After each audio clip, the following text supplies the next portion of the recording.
बटेंगे नहीं,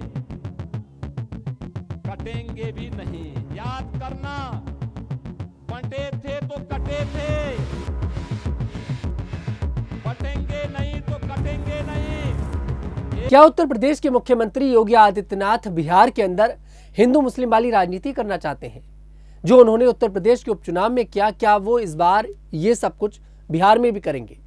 क्या योगी आदित्यनाथ नीतीश कुमार के समझाने के बाद भी बिहार का जो चुनाव है वो पूरी तरह से बिगाड़ कर रख देंगे? दरअसल उत्तर प्रदेश के मुख्यमंत्री योगी आदित्यनाथ ने बिहार की धरती दरभंगा से एक बड़ा बयान दिया है, हिंदू मुसलमान को लेकर, या फिर यूं कहिए पूरे देश को लेकर। क्योंकि देखिए, योगी आदित्यनाथ ने जब इस तरह का बयान पहले दिया था तब कहा गया था कि हमने तो इसमें हिंदू मुसलमान का नाम ही नहीं लिया। दरअसल योगी आदित्यनाथ देखिए इस समय बिहार के चुनाव प्रचार में लगे हुए हैं और इस चुनाव प्रचार में वो लगातार एक के बाद एक बयान देते नजर आ रहे हैं। आज योगी आदित्यनाथ बिहार के दरभंगा में पहुंचे, जहां उन्होंने एक ऐसा बयान दे दिया है जो अब खूब सुर्खियां बटोरने लगा है। योगी आदित्यनाथ ने कहा है कि बटे थे तो कटे थे, बटोगे ही नहीं तो कटोगे नहीं। आपको बता दें, उत्तर प्रदेश के जब उपचुनाव हुए थे तब योगी आदित्यनाथ ने इससे ही मिलता जुलता एक बयान दिया था। उन्होंने कहा था कि बटोगे तो कटोगे। अब आज योगी आदित्यनाथ बिहार में कह रहे हैं कि बटे थे तो कटे थे, बटोगे ही नहीं तो कटोगे नहीं। पहले आप योगी आदित्यनाथ के इस बयान को सुनिए। की सरकार आएगी, ये राम राज्य बिहार के लिए, आत्मनिर्भर बिहार के लिए, समृद्ध बिहार के लिए, विकसित बिहार के लिए यह अत्यंत महत्वपूर्ण है।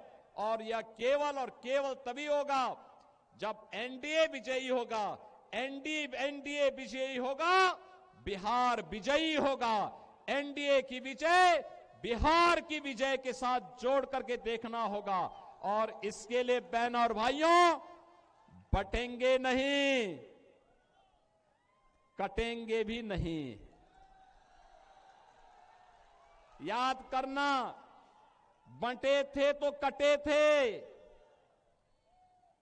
बटेंगे नहीं तो कटेंगे नहीं। एक रहेंगे तो सेफ भी रहेंगे और एकजुट होकर के एनडीए के प्रत्याशी भारतीय जनता पार्टी के श्री मुरारी मोहन झा को भारी बहुमत से विजयी बना करके भेजना है। तो जैसे कि आप लोगों ने सुना कि योगी आदित्यनाथ यहाँ पर एक ऐसा बयान दे रहे हैं जिससे शायद बिहार का जो चुनाव है वो पूरी तरह से बदल सकता है। अब ये बात हम क्यों कह रहे हैं, आपको पहले ये गौर करना पड़ेगा। देखिए, बिहार का जो चुनाव है वो धर्म पर नहीं चल पाता, जाति पर चलता है लेकिन धर्म पर नहीं चल पाता, क्योंकि वहाँ के जो मुद्दे हैं वो पलायन है, बेरोजगारी है, विकास है, जाति है। जाति एक बड़ा फैक्टर है बिहार के अंदर। देखिए, कुछ खबरें तो ये भी आई थी जब योगी आदित्यनाथ अपना पहला चुनाव प्रचार करने पहुंचे, तब भी उन्होंने हिंदू मुस्लिम वाली जो राजनीति थी खुलकर करी। और कहा जाता है कि नीतीश कुमार की तरफ से इस बात को रखा गया कि अगर योगी आदित्यनाथ इसी तरह का चुनाव प्रचार करते रहेंगे तो शायद ये चुनाव हमारे हाथ से निकल जाए। जिसके बाद देखिए, योगी आदित्यनाथ को दिल्ली बुलाया गया, एक के बाद एक उन्होंने सभी लोगों से मुलाकात करी, प्रधानमंत्री से मुलाकात करी, अमित शाह से मुलाकात करी, और उन्हें शायद इस मीटिंग में समझाया भी गया।